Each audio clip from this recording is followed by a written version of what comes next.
Good morning or good afternoon to everybody. My name is Rabbi Shaul Shimon Deutsch. I am the director of the Living Torah Museum in Borough Park.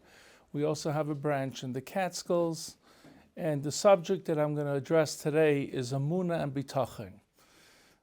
As a kid, I grew up in a very, very Orthodox Jewish family. And I was probably the most radical kid you could imagine in yeshiva. One day when I was 11 years old, I walked into very, very Orthodox Jewish school, and I said, Rabbi, tell me why I should wear a yarmulke. What? Why should I wear a yarmulke? What do you mean? You're supposed to wear a yarmulke. I said, thank you very much, but if you don't give me a good answer, tomorrow I'm taking it off.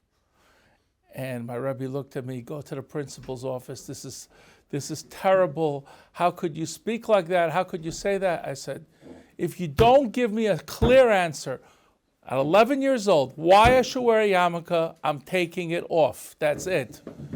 And basically, my search for myself was a very simple search. Did I grow up in the most perfect neighborhood, in the most perfect circumstances, or am I just doing this because I've been growing up with a tradition, like maybe the fiddler on the roof idea of tradition? And I challenged everything. And because I challenged everything, today I think I can answer probably almost any question that you could have about Torah, mitzvahs, Emunah, and Bitachon. And I'm going to leave at the end of the presentation about 15 minutes that you can ask me any question you want on any subject that you want to, that's bothering you or that you have. Maybe I'll even leave 20 minutes because I see people do want to have questions. You could be open and ask me anything about anything on any subject. And sometimes that got me into trouble. And I'll tell you an example of what happened to me. So I'm doing tours in our museum. I opened my museum 21 years ago in Borough Park with the idea of showing you actual artifacts from every period of Jewish history. And we have things that are mentioned in the Mishnah. We have things that are mentioned in the Torah. We show you how these things actually work. And if you visit New York, definitely come see our museum. And I'm going to let you hold some items that are 2,000 to 2,500 years old. And everything in our museum has been certified by the largest magazine of antiquities in the world, Biblical Archaeology Reviews, sent 30 scientists from Washington. They tested every one of my items in their journal. They certified that everything in our museum is real. So going from the kid who questioned everything, I was lucky enough to sit with Reb Chaim Kanievsky. And if you look at Reb Chaim Kanievsky's face, I don't think you see him smiling like that to many people. He would ask me, Reb Chaim Kanievsky was a very big rabbi here in Israel who passed away just a little over a year and a half to 2 years ago. Adar, I think, will be 2 years. He was one of the great rabbis of Israel. He spent about 18, 19 hours a day studying Torah. And when he wanted to know what does this technical passage in the Talmud mean, he would ask me. I should explain it to him. So I would sit with him. His father-in-law was considered one of the greatest rabbis of Jewish law. So if you would have the Supreme Court in America, and you would have the Chief Justice, this man, Rabbi Eliashiv, would be like the Chief Justice of the Supreme Court in Jewish law. And Rabbi Eliashiv, that's me with Rabbi Eliashiv, upstairs in his kitchen. He would ask me all of his technical questions that has to do with artifacts and understanding different things. So the museum is very unique because you could be a child, you could be a rabbi, you could be a girl, you could be a lady, you could be a family, and people will come from all over the world to see some of these original artifacts. That's a very big rabbi in America. His name was Rabbi Yisrael Belsky. If you ever ate something kosher in America under the supervision of the OU, he was the rabbi behind giving the authorization of kosher for the OU. So he was also a very big Rosh Yeshiva of Yeshivas Torah Vadas. So many rabbis and many people would come to see the museum, or I would bring them the artifacts to Israel who did not leave Israel. I would bring them different artifacts. So I went from being this kid who questioned why I should wear a yarmulke, why do I have to eat kosher, is there really a difference between a Jew and a Gentile? And I used all of my questions to create a center where people can actually come and ask questions. I had a child, I call him a child, he's 14, 15 years old, top student learning in one of the great Hasidic schools in Borough Park. He's learning in a Hasidic school of Bobiv. Bobiv is a very big Hasidic school. This boy is a top-notch student. And one day, out of the blue, he decides he's leaving Judaism, and he moves from Borough Park into a group. He runs away from his house, and he's living now in Greenwich Village. His father calls me up. I have a runaway teen. He was a top boy in yeshiva, and this boy suddenly left Judaism, and he's living in some kind of place in Greenwich Village for a bunch of wild teenagers. So he says, maybe you can talk to my son. So I go down to Washington Square Park, if you know a little about New York. It's a Greenwich Village. And I go up one of those walk-up apartments, and I knock on the door, and he opens the door. And I said to him, I called him by his name, and I said, I'd like to talk to you. He said, I don't talk to rabbis anymore. I said, okay, I'll see you in an hour. What? I said, I'll be back in an hour.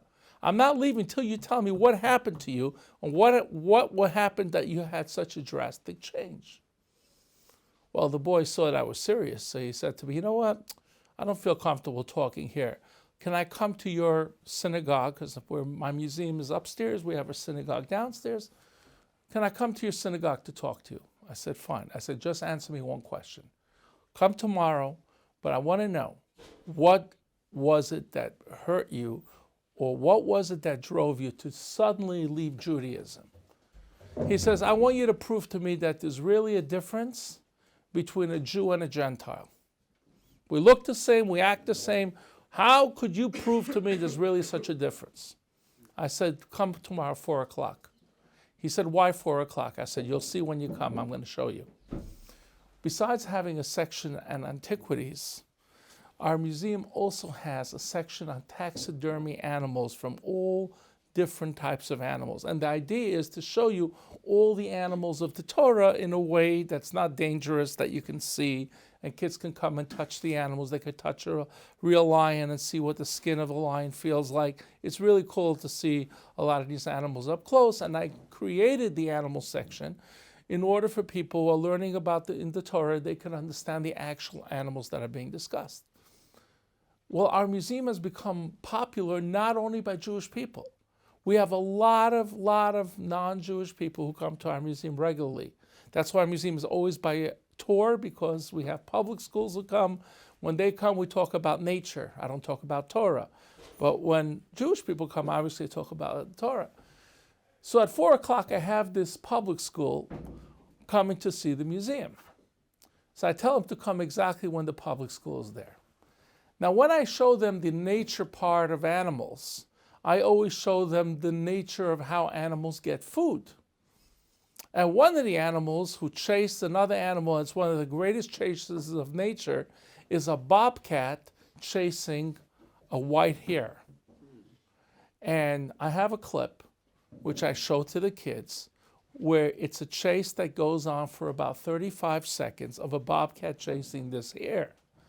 Now, every time a Jewish person watches this clip, they're hoping that the rabbit and the hare get away. But every time I have a public school, get him, kill him, eat him, and they're screaming on top of their lungs as if it's happening now, as if their screaming is going to make a difference. And I turn to this boy and I say, you want to know the difference of a Jew and a non-Jew? It says, Yisrael Rachmanim. Jews have inherent in them the nature of being merciful. And that's something that doesn't come. Now we have the problem that sometimes Jews are too merciful on our enemies, and then they come and attack us and kill us. A lot of people who were the most liberal people in the whole Israel, who would go and stand by the border of Gaza, and every time somebody needed medical treatment would take these people and drive them to facilities, who thought that being so merciful to our enemies could be something very positive. Well, they found out that enemies are enemies. And sometimes being too merciful is inappropriate as well. But the nature of a person who has a neshama is that he is merciful. He feels for another person. So two people could see an animal chase of a bobcat about to attack a hare, a rabbit, and a snowshoe hare, and guess what? One of them is going to hope that the rabbit gets away, and the other one wants to see blood. He wants to see killing and ripping apart. That boy who went from being in a top yeshiva to living in Greenwich Village came back to Judaism, fully back on his feet. But what was he missing? He was missing in his group of Hasidim the ability of having a question and having somebody to ask. So we have a problem sometimes within even people who grow up Orthodox, who don't have the ability of asking questions that really bother them. And that's one of the things that I've given my life for, is to have this museum, number one, to teach about the artifacts of the Torah, artifacts of the period of the Mishnah, the Kings, all that period. You can see original artifacts. And when you visit New York, by all means, come to see our museum. But more than that, I give people the ability of asking questions. Now, I know I'm right now in Ohr Somayach, and I don't know politics, so I'm just going to say the story the way it is. We get groups from every group, Ohr Somayach, Yeshivat Torah, everybody comes to our museum. 2010, January 3rd, there's a group of students, college students from Dallas, Texas, who are coming for Yeshivat Torah Dallas, Texas. They're coming to see our museum. And of course, they take a look at all the things in our museum. And at the end of the presentation, I leave room for questions. And one guy gets up, he's 22 years old, college student. He started learning with Partners of Torah. And he says to me, I have a question, Rabbi Deutsch, and if you answer me this question, I will become a Shomer Shabbos. I said, great. What's your question? He said, I'm warning you, it's a really tough question. I said, you can ask me anything, anytime. He said, okay. In Parshas Ekev, in Chumash Devarim, it says, God cannot get rid of all the nations of the land of Canaan in one time. Leisuchal kaloisa maher. Why? Pentirba lachachayas hasada. If I get rid of all the nations of the land of Canaan in one time, and there are not enough people to populate the land, guess what? Wild animals are going to move in, because when you don't have enough people in a place, wild animals take over. Here's the most fascinating Rashi in the entire Chumash. Rashi says, what's the problem with wild animals? Haloyim oisim ritzainam shel makim. If you follow the ways of Hashem, ein misyarin min hachaya. You have nothing to fear from wild animals. What's Rashi saying? When you're born, you have God's name on your head called Tselem Elokim. Now, not everyone gets to keep that Tselem Elokim. Some people will lose it. For example, Cain, he kills Hevel. Cain kills Abel, and he loses this protection on his head, his ois on his head. And Rashi says that the Torah says, Cain says to Hashem, he says to God, give me back the ois, give me back this protection, or the animals will kill me. Meaning an animal sees if you have this protection or not. If you have it, they don't bother you.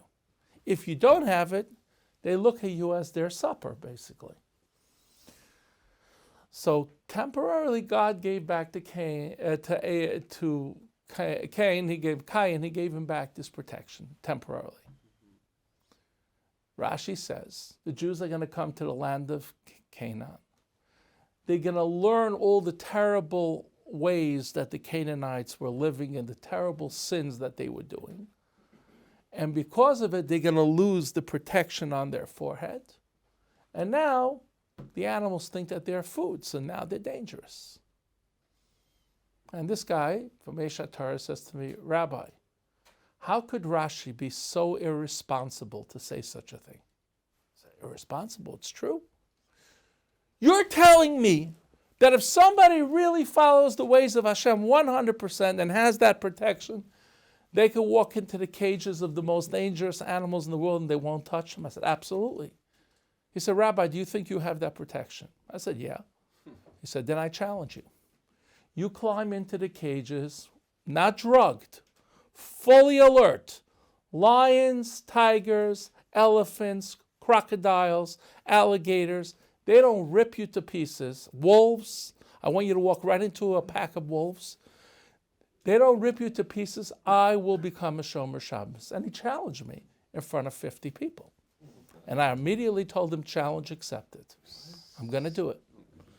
Well, here's what happens. Now I have to find people who are going to let me in to the cages of the most dangerous animals in the world. So this rabbi who I just mentioned before, Rabbi Yisrael Belsky, the Rosh Yeshiva of Torah V'das, he was my closest person who I would seek advice in Jewish law on everything, Rabbi Belsky. And Rabbi Belsky said to me, go and do it, and you are protected completely. Because you have to defend the kavod, the honor of Torah. When Rashi says something, Rabbeinu Shel Yisrael, the teacher of Judaism, tells you that if you are going to follow the ways of Hashem, no wild animal will attack you. You got to prove it to the person. The person challenged you, barabim. I said, great. Now I had to find zoos who can let me into their tiger cages. No, try it out. Call up the Gan HaChayot here in Yerushalayim. Try it out. Tomorrow say, hello, yeah, I'd like to go into your tiger cages, and they're going to hang up the telephone to you. But I'm good friends with a lot of the zookeepers because when animals die in zoos, we get a lot of the carcasses that we preserve, and that's how they end up, that the next generation could enjoy all these animals. So I said to some of my zookeeper friends, I said, what would it take for you to let me into the cages with your most dangerous animals? Well, you got to work with our lawyers. If you sign releases that if something happens to you, we're not responsible, we could work something out. I worked for 6 months with the lawyers of the zoos and my attorneys, and they wrote up 6 releases that if I die in any of the cages, they're not responsible. They're not responsible for my body if it's half eaten. My family cannot sue them. And they went through a ton of different releases that I had to sign. 8 zoos in the United States and 4 abroad let me into their cages. Now, all of you can go online this afternoon or whenever and go to my website, TorahMuseum.com or TorahAnimalWorld.com. Go to online video rental. It'll cost you about $3. Go down, you'll see a bunch of covers of different DVDs. You'll see me standing right next to an elephant. It's called Animals of the Talmud, number 12. Watch that one. It has a synopsis of many of the most dangerous animals that I went in, or you could see one that I'm standing next to a tiger. But I would suggest if you want to watch only one of them, go and watch Animals of the Talmud. I think it's number 12, me standing next to an elephant, because it has a little bit from all the different ones. Now you will see these lions and tigers, they are not drugged. They are fully alert. Now I did stuff that no one has ever tried it before. I was offered by the Guinness World's Record book to go in for 5 items that I did, and I refused to go in. Because I did not do this for publicity. I did this to make one person a Shomer Shabbos. And by the way, he became a Shomer Shabbos. Now, the things that I did that no one has ever attempted for, and you could watch it online, you could see it. I walked over to a tiger and kissed him on his nose. The most sensitive part of a tiger is his nose. So I said, what can I do that nobody has ever done before? And I kissed him right on his nose. Scratched him underneath his neck. Shook his head back and forth. I did everything I could to annoy them. Tigers are the most territorial animals in the world. They don't like when you come to their space.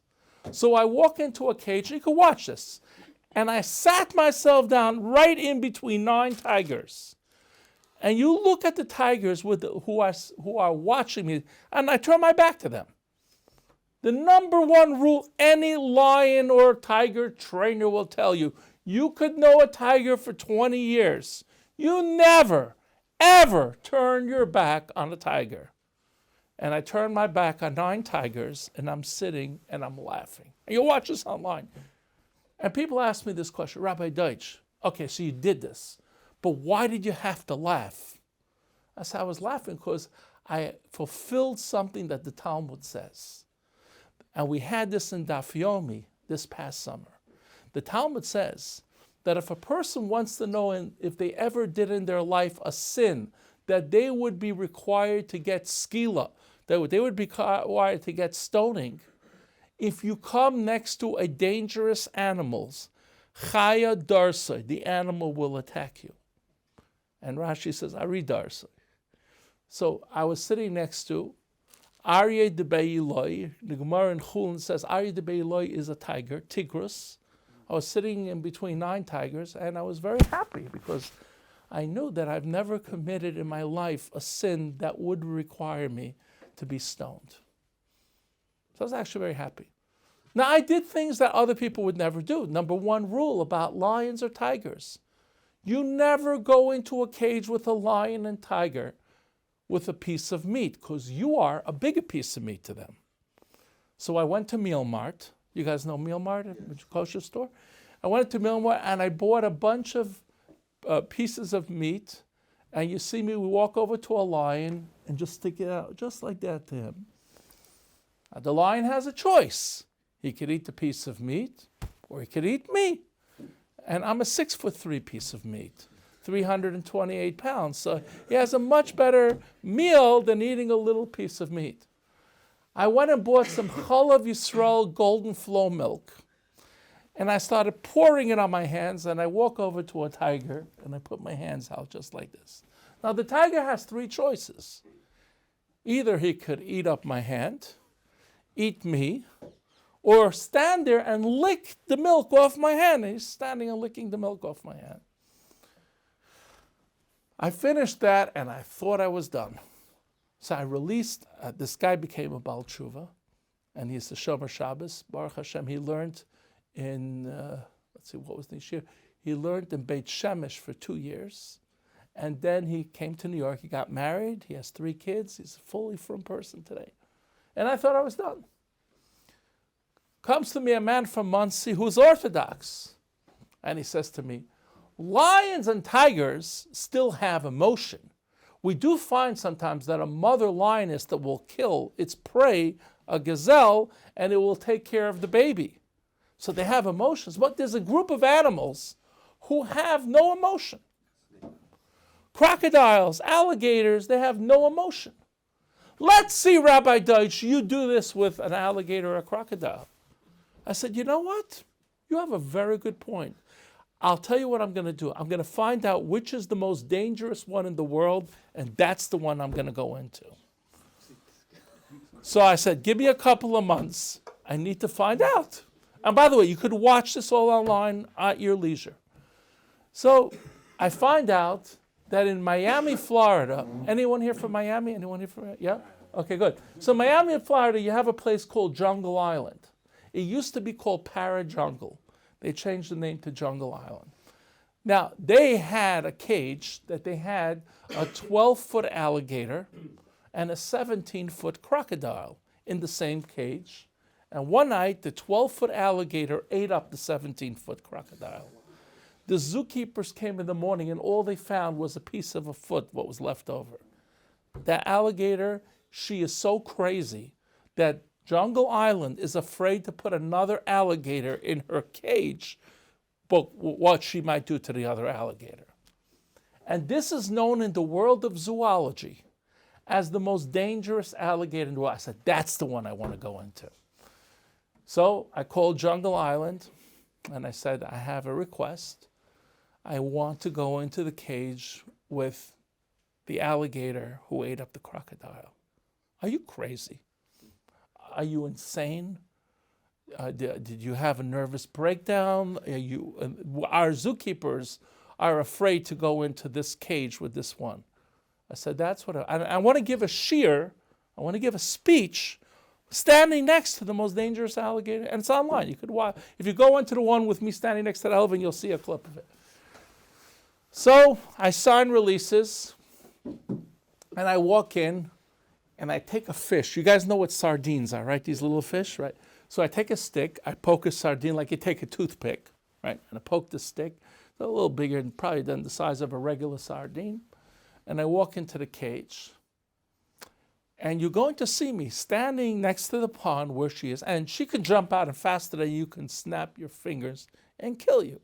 And I'm standing right next to the pond saying, I'm standing here next to the most dangerous alligator in the world, who ate up a crocodile, who was in the cage, and this, and I give a whole speech. And then I walk over, and I take it, and I'm standing within 3 feet, and I bend down, and I'm feeding the most dangerous alligator in the world a fish the size of a sardine.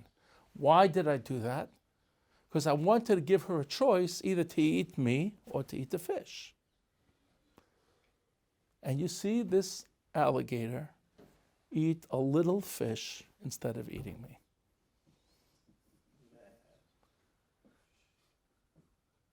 I'm telling this for you. I don't encourage people climbing into the cages of wild animals. I am not a professional trained zoologist or never taken care of animals. I did this to make one person who was bothered by a Rashi in Chumash, in Parshas Ekev before Sheni. I wanted to see that when Rashi writes something, this is not some fictitious thing, this is real. And that's why I did it. Okay. So that's as far as that's concerned.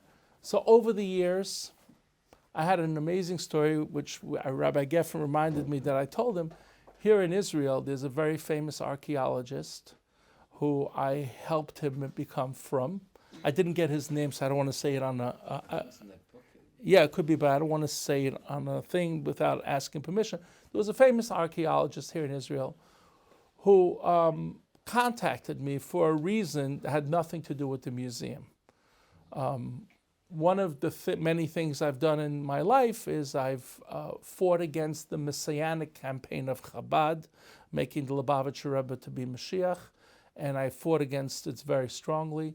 I wrote a multi-volume series, a biography of the Lubavitcher Rebbe, and he grew up in a city called Yekaterinoslav, and Yekaterinoslav is also called Dnepropetrovsk, and in the city where he grew up was a group of people who ran the Jewish community, and one of them was a grandfather of this archaeologist. And I published information that I found in Russia about this particular person, and this archaeologist contacts me before I open the museum, and he said to me, I see that you have a lot of documents about my grandfather. Would you mind sharing them with me? I said, absolutely not. He says, when are you going to be in New York? I'm going to be in New York for a conference in about 2 months. Come by and I'll give you copies of all the documents. So this is before I open the museum. And he sees that I have in my house ancient artifacts and all kinds of stuff. So he says to me, you know that I'm an archaeologist? I said, yes. He says, but I'm an atheist. I don't believe in God. I said, why don't you believe in God? You're an archaeologist. You should be the best person to believe in God. He says, prove to me that the Torah and the Nevi'im and the prophets are true. I said, okay, what city are you digging? He says, I'm digging Lachish. Lachish is a very big city here, ancient city in Israel. It was the second most important city outside Jerusalem in the time of Chizkiyahu HaMelech, Hezekiah, king of Judea.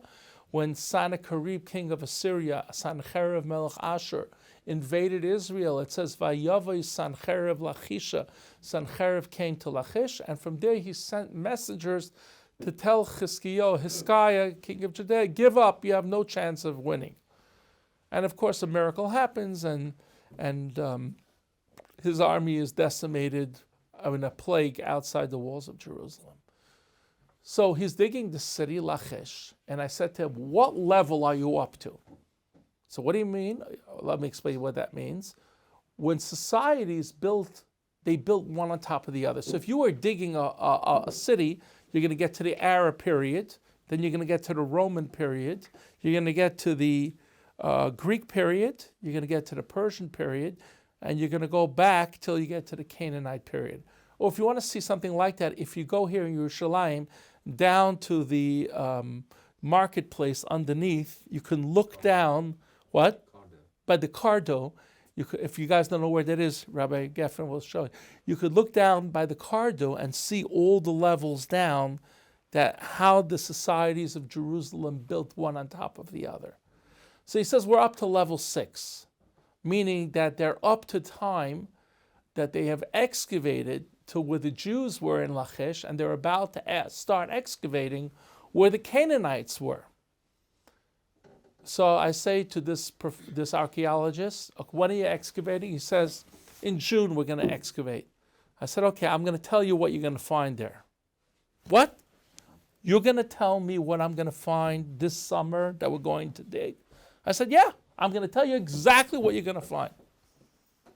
What am I going to find? I said, you're going to find ashes. The entire level is going to be filled with ashes. Rabbi, we've dug 6 levels of Lachish. There are no ashes.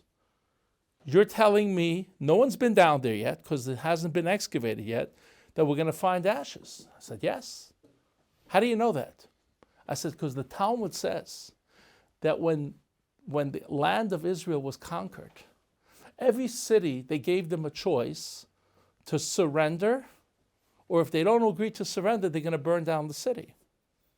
So I know, because the Talmud says this, that you're going to find ashes, because it says that the city of Lachish fought against Yehoshua.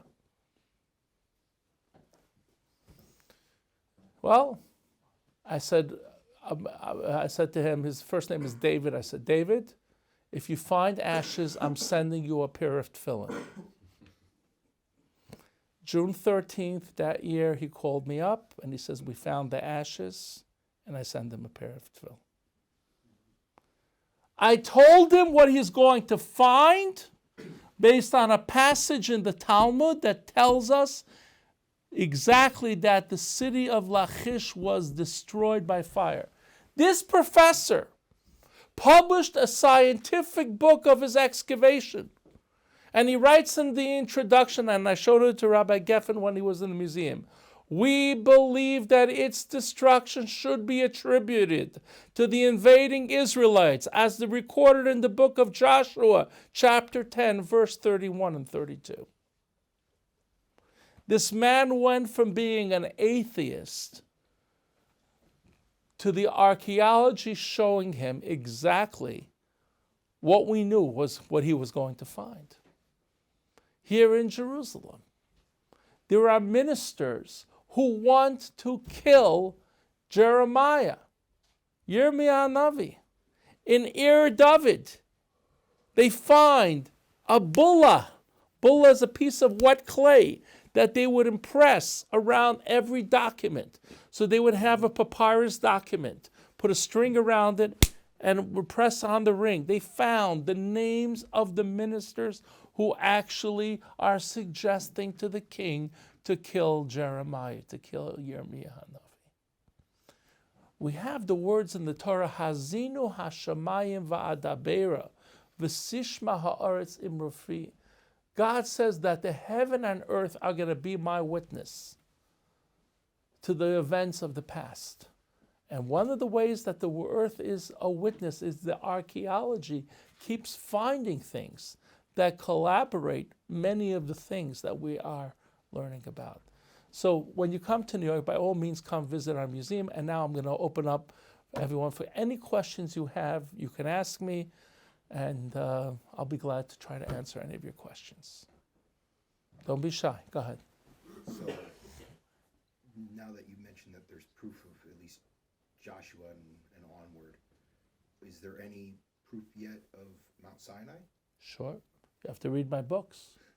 I have a book out on Bereshis, on Shemos, Vayikra, Bamidbar, Malachim Aleph, Malachim Beis. Devarim is at the printer right now, so it will be out shortly. Go online, watch my DVDs. I have 81 shiurim online, and go through. I could teach you the entire Torah visually with all the archaeological evidence, with all the explanations that are necessary. I can't do that standing on one foot, but you can go on my website and you can go through that. Go ahead. I'll get to you right after. So if someone has like a rebellious child that wants nothing to do with Judaism, so what's the best approach to deal with someone like that? And send them to me. Well, what if... Send them to me. What if you're too busy? I'm never too busy. You're never too busy? I'll make time. Okay. I'll make time. And how does one support your work, support or donate or... We are a 501c3. If you want to make any donations, we won't refuse any of your donations. But again, that's why I'm here. I've dedicated my life to this. I've dedicated my life so there should be a resource center. There should people have the ability to ask questions, to feel comfortable.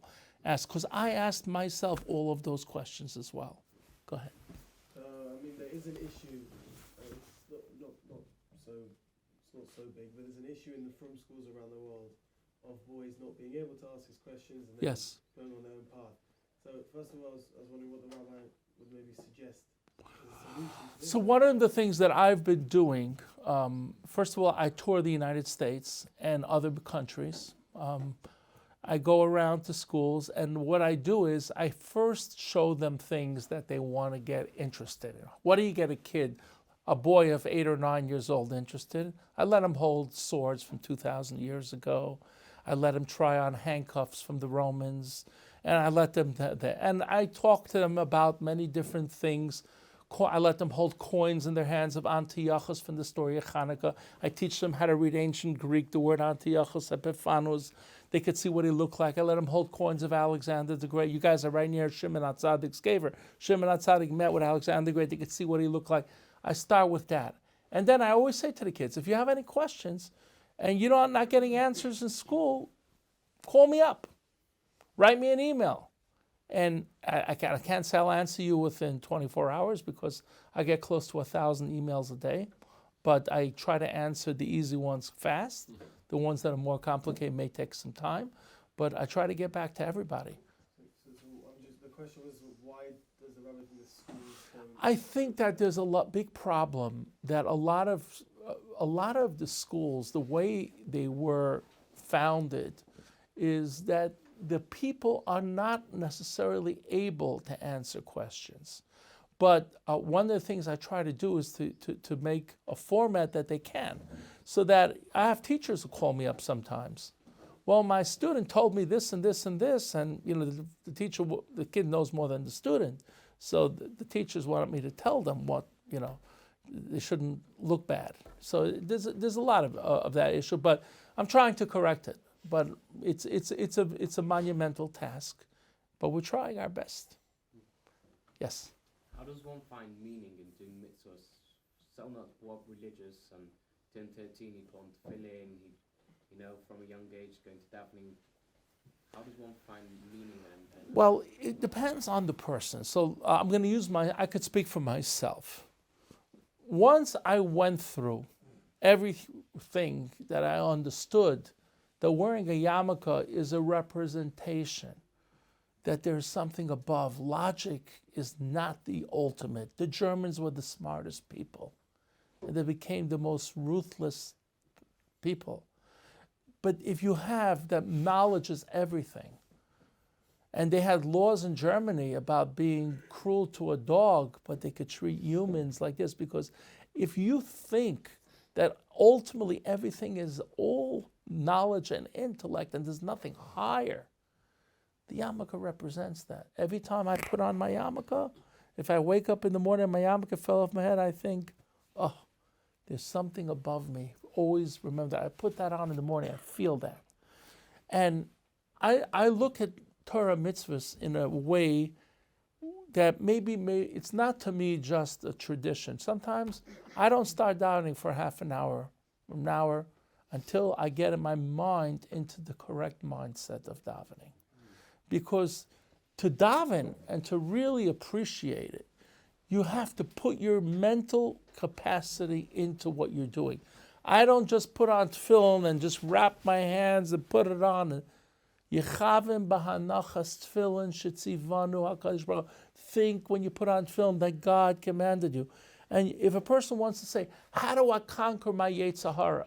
How do I conquer these evil inclinations within me? The tefillin, if you wear it properly, you could overcome whatever difficulty you are going through. Because life is challenging.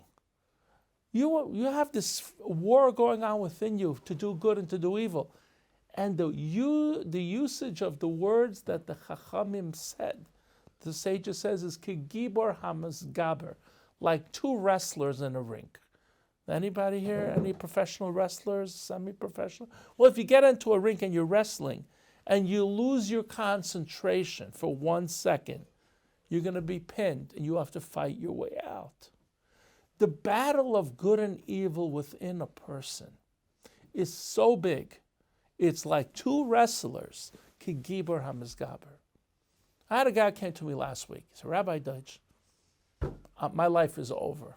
I want to kill myself. He told me, I want to kill myself. I said, why? I did the worst sins you could imagine. I said, really? The worst? Did you ever hear of a person named Reish Lakish? Reb Shimon ben Lakish? You heard of him? He mentioned the Talmud. You know what he used to do? He was a gladiator. He used to kill people for fun. I just want to know, did you ever kill anyone for fun? No, you didn't reach that level?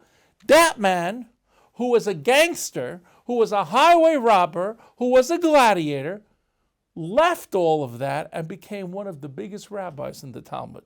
So I just want to know, did you reach the level of Reish Lakish? And he said, no.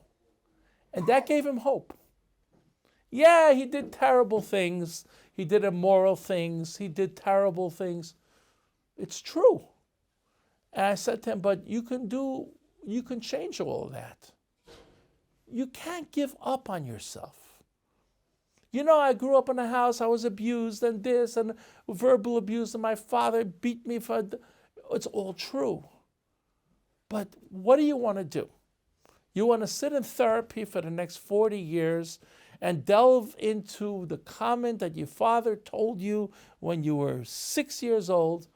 Or do you want to leave all that behind and say, what am I going to do for the rest of my life? I'm not knocking therapy, but sometimes people get so caught up within their past that they forget about the present and they forget about the future. And that's a common mistake that people do. Because I believe it's the Yetzer Hara trying to keep you down. When he keeps you down, he knows he has you. When you are positive and you're happy, and you wake up and say, I have another day to live. I'm going to use this day and be the best person I could be today. Whatever happened yesterday is the past. Tomorrow, I'm not going to worry about it. Let's focus on today. And if you can change that attitude, you're going to have a different type of life.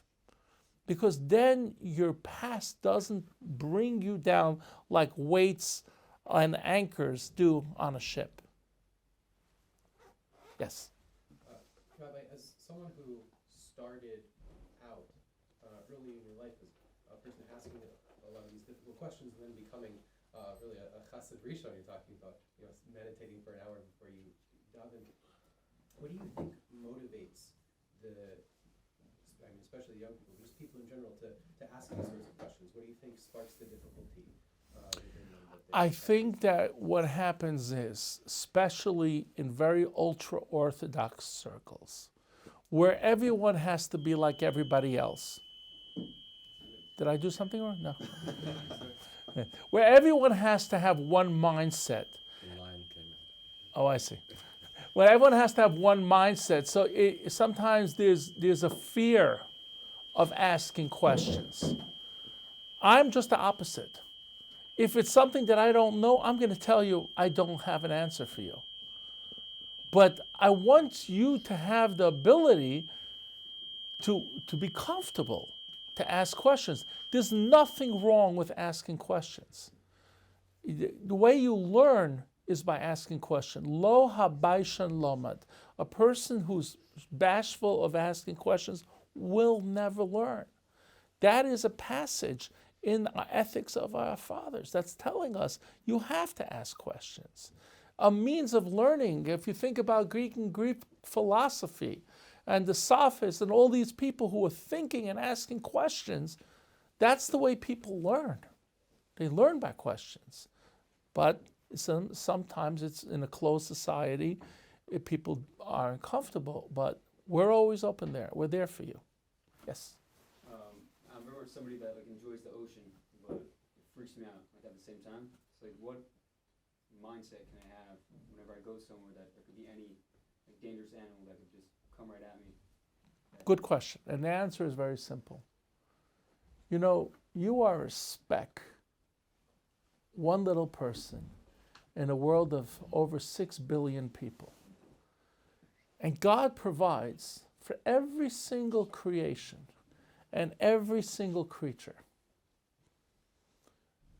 If you think that you're in control of yourself, if you think that you are making decisions that are affecting your life, only to a certain degree. It says a miracle happens every day that saves a person's life. What is it telling you?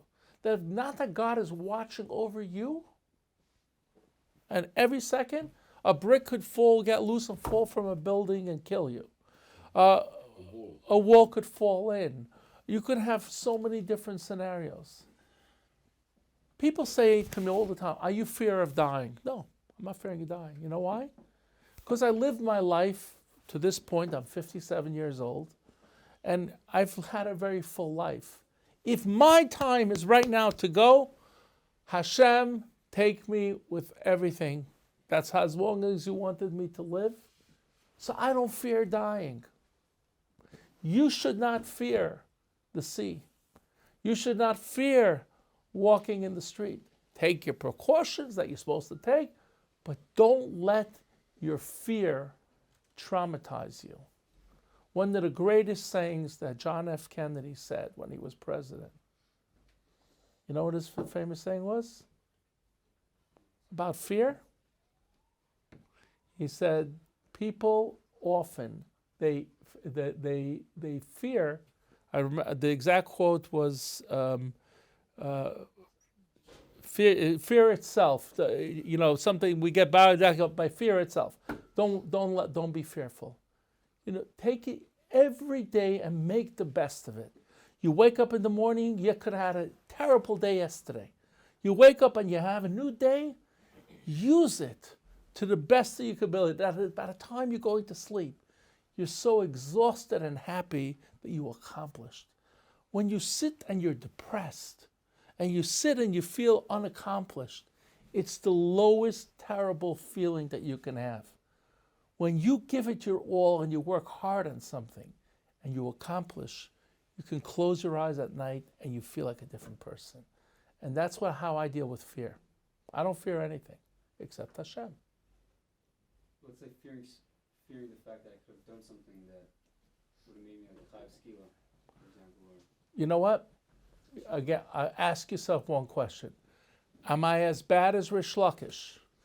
And if you're not, if you didn't go and kill someone in the sports stadiums of Rome just for fun, and you're not to that level, and if he can turn around, everybody can turn around. I don't care of the worst sins that you think you've done, you can turn it around. And don't let the Yetzer Hara try to play tricks on your mind. because that's what he tries to do. Go ahead. If we do a tour at the museum, do you have people that do the tours? I do it with or you, you do it? personally. Can I find the videos of the rabbi with the tigers and the elephants? TorahAnimalWorld.com, TorahMuseum.com, online video rentals, I think costs you like $2 or $3. And you can go down and look at the pictures on the covers. You could see me standing next to the elephant. That was the one. If you're going to watch one of them, use that one. But there's also one with next to a tiger. But the one of the elephant has a little compilation of all different ones. If you like to see me walk into a cage with a pack of wolves, and you'll see the alpha male wolf bend his head down out of respect to me, and I should pet him. And the craziest thing happened. I petted the alpha male wolf, and then I started petting the other ones, and you see him turn his head. If he was getting annoyed, I should only pet him. It's really cool. The little secretariat. Yeah. Do you mind sharing that? Sure. So we have the smallest Torah in the world. It's the Sefer Torah is 2 inches, and it's in my book on Bamidbar, by the way. And the writing is 1.75 inches. And in our synagogue, we read from that Torah every Shabbos by Mincha, and people walk for miles just to have an aliyah in the smallest Torah in the world. Yeah. How did it get written? Yeah, so the guy who wrote it was someone here in Jerusalem. He's a brisker guy who wrote it under a magnifying glass, and it's just incredibly small. Yeah, question? How does one know that they're going in the right direction? Obviously, how does one find their purpose?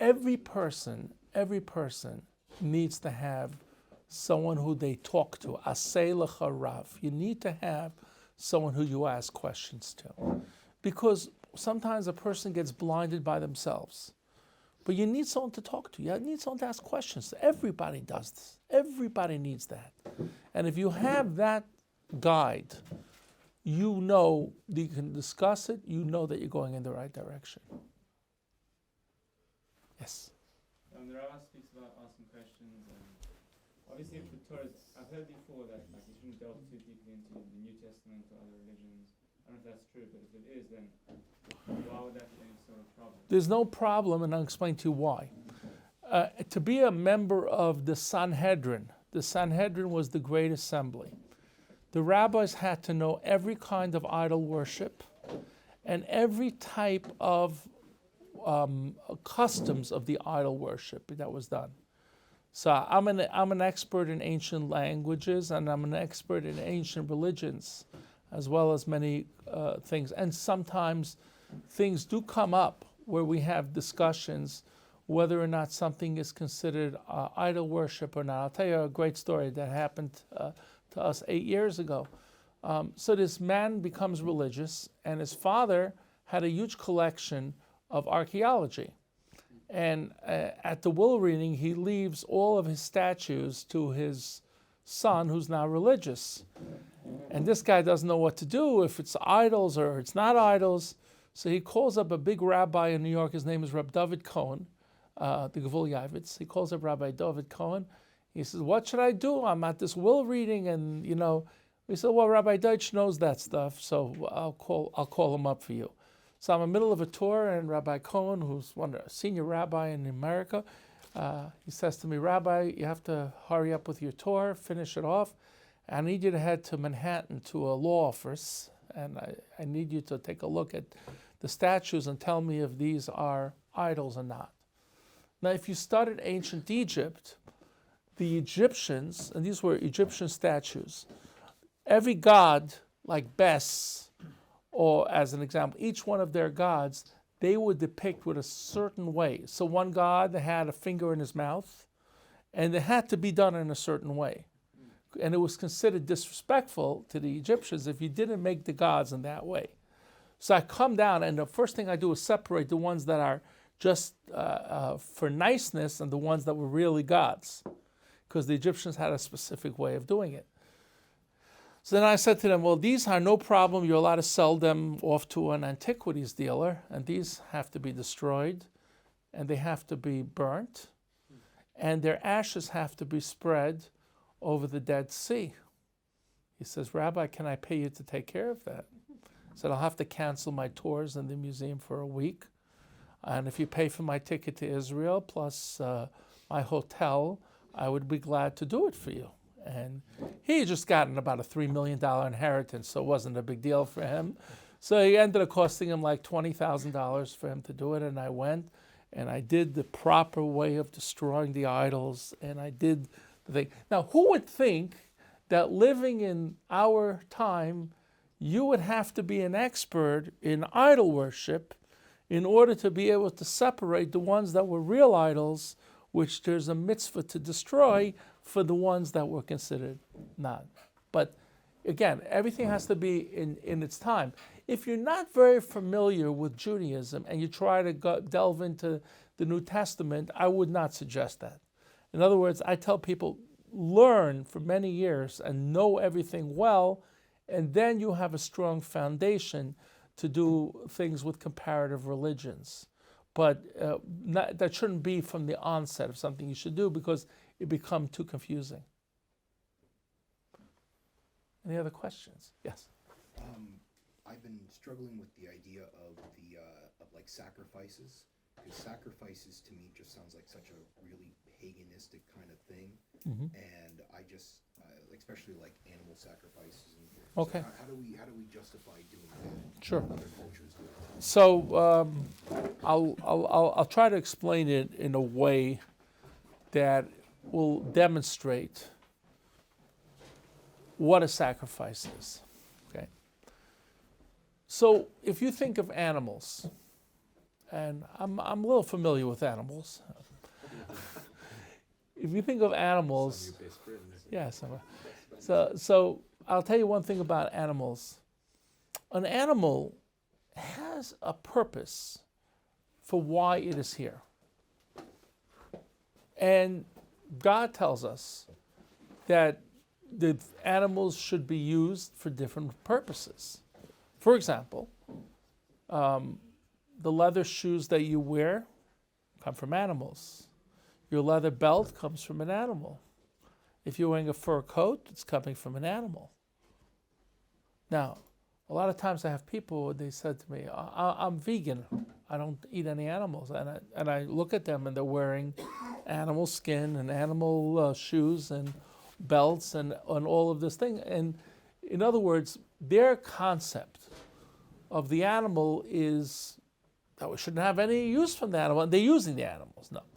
God created animals for a purpose. Do you know that when a sheep has its wool sheared, it feels happy? It's a release for them that's been proven scientifically. There are certain things that God created inherently in the nature of something, within that animal, that it feels a certain elevation. Just as humans feel certain satisfactions in certain ways, right? Animals have certain satisfactions as well. So where does the satisfactions come from? Hashem wanted that the world have a continuance of how it exists. So an animal is there to serve God just as you are there to serve God. And God wants the animal to elevate itself. He wants the fruit on the tree to become elevated, that it's going to be used for a good purpose. So the animal sacrifice is simply recognizing God's intent for what that animal wants. Now, you don't have the ability of speaking to that animal, but if you did, just as you would speak to a person who fulfilled his dream, that animal would be the same way. Now, what's very, very interesting is, in ritual slaughter, the animal does not feel pain. The way animals are stung, electrocuted, and killed in many other things, the animals feel a lot of pain. See, even shechita is done in a way that the animal doesn't feel pain. And that's been scientifically proven, because they were able to check the moment of shechita versus the being stunned, and you could see the tremendous difference in how The animal was hooked up to things, and you could see the stress or the non-stress that it's going. There's no stress. So if you come to that realization, just as you have a purpose, the animal has a purpose. Now, every person has different talents. So let's say you're an artist.